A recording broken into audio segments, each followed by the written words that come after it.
Hello friends, आप सभी का स्वागत है आपके अपने चैनल राजू सॉल्यूशन में। फ्रेंड्स, मेरा नाम है राजू कुमार और मैं भी बीपीएससी टीचर हूं और मैं आप लोग के लिए इस चैनल पे बीएड हो, डीएलएड हो, बीपीएससी हो, सीटेड हो, स्टेट एग्जाम की तैयारी करवा रहा हूं फ्रेंड्स।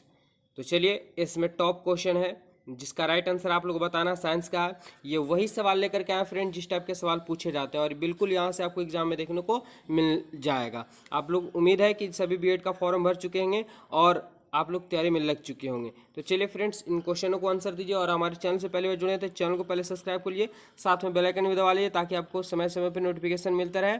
और फ्रेंड्स, मैं बीएड से लेकर के आपको बीपीएससी टीचर बनने तक का हमेशा हेल्प करता रहूँगा। तो चलिए स्टार्ट करते हैं। फाइनली, किसी मनुष्य के शरीर का सामान्य तापमान में कितना होता है? क्या 98 फ़ारेनहाइट 98 सेल्सियस होता है, या 68 फ़ारेनहाइट, या 66 फ़ारेनहाइट? फ्रेंड्स, यहाँ पे फ़ारेनहाइट और एक सेल्सियस दिया हुआ है, तो आपको समझना हो कि इसका राइट आंसर क्या होने वाला है। तो फ्रेंड्स, अगर राइट आंसर की हम बात करें, आप लोग अगर आंसर पता है तो कमेंट बॉक्स में फटाफट से बताने का प्रयास कीजिए। और आप लोग फ्रेंड्स जितना जल्द से जल्द ज़्यादा लोग जुड़ें तो हम आप लोग के लिए लाइव क्लास भी शुरू कर देते हैं फ्रेंड्स।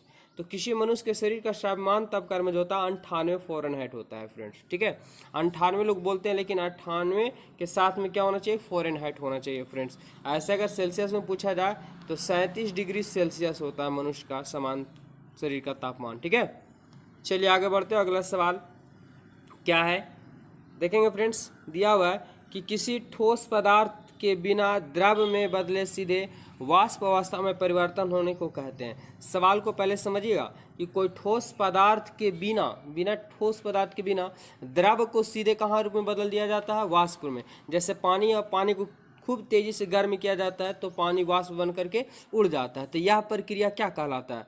क्या क्वथन कहलाता है, आसवन कहलाता है, ऊर्ध्वपातन कहलाता है, या बहुलीकरण कहलाता है? क्या होगा फ्रेंड्स? राइट आंसर बताने का प्रयास कीजिए आप लोग। तो इसकी राइट आंसर की बात करें कि द्रव से कहाँ पर चला गया? वाष्प रूप में हो गया, यानी उड़ गया, ये हो जाता है ऊर्ध्वपातन कहला जाता है फ्रेंड्स। ठीक है, राइट आंसर की बात करें ऑप्शन नंबर सी यहाँ पे हो जाएगा। वेरी खास क्वेश्चन है क्योंकि यही सवाल एग्जाम में आपको देखने को मिलने वाला है फ्रेंड्स। अगला है ऊर्ध्वपातज पदार्थ है। क्या है ऊर्ध्वपातज? यानी कौन सा ऐसा पदार्थ है जो वाष्प में अपघटित हो जाता है? क्या कपूर है, क्या अमोनियम क्लोराइड है, या नेपथलीन है, या उपयुक्त में से सभी है? तो राइट आंसर यहाँ बताना फ्रेंड्स। राइट आंसर की अगर हम बात करें तो इनमें जितने भी पदार्थ देख रहे हैं ये सब के सब का है वाष्पशील पदार्थ है, यानी जलने के बाद ये वाष्प के रूप में अपघटित हो जाते हैं। तो इनमें से सभी ऑप्शन डी हो जाएगा राइट आंसर। चलिए आगे बढ़ते हैं और अगला क्वेश्चन दिया हुआ फ्रेंड्स क्या है कि जिस ताप पर कोई ठोस पदार्थ, ध्यान दीजिएगा, कि जिस ताप पर कोई ठोस पदार्थ उष्मा पा करके द्रव में परिवर्तित हो जाता है वो क्या कहलाता है? बेहद ही खास क्वेश्चन है फ्रेंड्स। जैसे अगर आप प्लास्टिक ले तो प्लास्टिक क्या ठोस अवस्था में, लेकिन प्लास्टिक को हीट दीजिएगा तो क्या हो जाता है? पिघलना शुरू कर जाता है, यानी द्रव अवस्था में आना शुरू हो जाता है। जैसे डालडा भी रहता है कभी कभी, तो डालडा ठोस रूप में रहेगा, लेकिन उसको हीट करने के बाद क्या होता है कि द्रव अवस्था में परिवर्तित हो जाता है। तो यह क्रिया क्या कहलाता है? क्या क्वथनांक कहलाता है, गलनांक कहलाता है, वाष्पन कहलाता है, या इनमें से कोई नहीं? 4 का राइट आंसर बताना फ्रेंड्स। तो ध्यान दीजिएगा यहाँ पे बिल्कुल, अगर राइट आंसर की हम बात करें तो क्या होता है? गल जाता है, यानी पिघल जाता है। ठीक है, ठोस था लेकिन वाष्प यानी उष्मा देकर गर्मी देकर उसको क्या किए? गला दिए, पिघला दिए, तो गलनांक कहलाता है। क्वथनांक फ्रेंड्स जो जम जाता है वो क्या कहलाता है? क्वथनांक कहलाता है। वाष्पन यानी जो पानी जो है वाष्प रूप में उड़ जाना ही क्या कहलाता है? वाष्पन कहलाता है। चलिए आगे बढ़ते हैं। वेरी टोटल खास क्वेश्चन है, इसलिए वीडियो में शुरू से अंत तक बने रहेंगे और चैनल को जरूर सब्सक्राइब कीजिए फ्रेंड्स। जिस ताप पर कोई द्रव उष्मा पा करके वाष्प में बदल जाता है क्या कहलाता है? फ्रेंड्स, सेम क्वेश्चन लग रहा है हमें, ठीक है, लेकिन यहाँ पे सवाल को पहले समझिएगा, थोड़ा सा गलती कीजिएगा तो गड़बड़ा जाएगा। यहाँ पे कि जिस ताप पर कोई द्रव है, यहाँ पे ध्यान दीजिएगा, चेंज हो गया, उसमें ठोस था, यहाँ द्रव है। कि जिस ताप पर कोई द्रव उष्मा पा करके वाष्प में बदल जाता है क्या कहलाता है? क्या कहलाता है? राइट आंसर बताना आप लोग को। तो फ्रेंड्स, ये जो है कि द्रव, कोई द्रव था लेकिन उष्मा पाकर क्या बन जाता है? वाष्प बन जाता है, ये कहला जाता है क्वथनांक कहला जाता है, यानी खौलने लगता है फ्रेंड्स।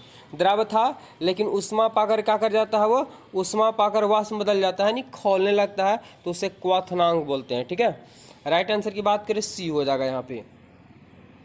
चलिए आगे क्वेश्चन है। अगला क्वेश्चन क्या बोल रहा है कि एक ही प्रकार के परमाणु निम्न में से किस में मिलता है? एक ही प्रकार का परमाणु निम्न में से किस में मिलता है? क्या खनिज यौगिक में, खनिज मिश्रण में, प्राकृतिक तत्व में, इनमें से कोई नहीं? क्या होगा राइट आंसर? 6 नंबर सवाल का आंसर फ्रेंड्स। तो ये जो है एक ही प्रकार के जो परमाणु मिलते हैं ये प्राकृतिक तत्व में ही मिलते हैं ऑप्शन हो जाएगा सी फ्रेंड्स। वेरी खास क्वेश्चन है, जिसका आंसर पता है बहुत अच्छा, जिसका आंसर नहीं पता फ्रेंड्स सबको टोटल याद करते चलेंगे। अगला क्वेश्चन है कि दो या दो से अधिक तत्वों के मात्रा के विचार से एक निश्चित अनुपात में संयोग करने से बना पदार्थ कहलाता है। बिल्कुल ये 9th क्लास का क्वेश्चन आप लोग पढ़ चुके होंगे कि जब दो या दो से अधिक तत्व का एक विचार से यानी एक निश्चित मात्रा मिलाया जाता है तो इस संयोग से कौन सा पदार्थ बनता है फ्रेंड्स, राइट आंसर बताना है। बिल्कुल, जब दो या दो से अधिक तत्व हो लेकिन एक निश्चित मात्रा में मिलाया जाता हो तो यौगिक बनता है फ्रेंड्स। अगर दो या दो से अधिक पदार्थ अनिश्चित रूप में मिलाया जाता है तो मिश्रण कहला जाता है, लेकिन निश्चित रूप रहेगा तो यौगिक कहलाएगा फ्रेंड्स। ठीक है, राइट आंसर की बात करें यहाँ पे बी हो जाएगा। चलिए आगे बढ़ते हैं। अगला क्वेश्चन है, दिया हुआ है कि जब दो या दो से अधिक शुद्ध पदार्थों किसी भी अनुपात में मिला दिया, देखिए यहाँ पे दिया किसी भी अनुपात में, निश्चित अनुपात नहीं हुआ, ये किसी भी अनुपात में मिला देने से क्या बनता है फ्रेंड्स। तो बिल्कुल आंसर तो हम आप लोग को पहले ही बता चुके हैं, तो क्या बनता है, मिश्रण बनता है। ठीक है, ऑप्शन सी हो जाएगा फ्रेंड्स। चलिए आगे अगला क्वेश्चन देखते हैं। अगला क्वेश्चन क्या दिया हुआ है, दिया हुआ है कि ऐसे तत्व जिनमें धातु और अधातु दोनों गुण पाए जाते हैं क्या कहलाता है। वह खास क्वेश्चन हर एग्जाम में ये पूछा हुआ है कि ऐसे तत्व जिनमें धातु और अधातु दोनों के गुण पाए जाते हैं क्या कहला जाता है, दोनों को गुण मिला रहता है फ्रेंड्स।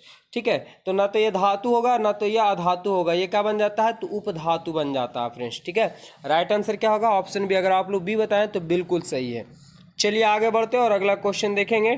ठीक है, दिया फ्रेंड्स कि निम्नलिखित में से कौन धातु होते हुए भी विद्युत के कुचालक है। कहने का मतलब कि कौन सा ऐसा धातु है, और धातु विद्युत का सुचालक होता है, लेकिन यहाँ पे कि धातु होते हुए विद्युत के कुचालक है।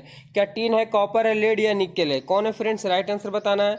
तो लीड जो है एक प्रकार का लेड, ठीक है, शीशा एक प्रकार का धातु होते हुए भी क्या है, विद्युत के कुचालक होते हैं, ऑप्शन बी। तो फ्रेंड्स ये टॉप 10 क्वेश्चन थे, इसको हम आप लोग क्लियर किए और अगले वीडियो में हम 10 फिर लेकर के आएंगे। इस प्रकार से टोटल वही क्वेश्चन छाटेंगे फ्रेंड्स जो एग्जाम में पक्का देखने को मिलेंगे। ठीक है, तो इस वीडियो के लिए इतना ही रहने देते हैं। चैनल को जरूर सब्सक्राइब कर लीजिएगा। धन्यवाद।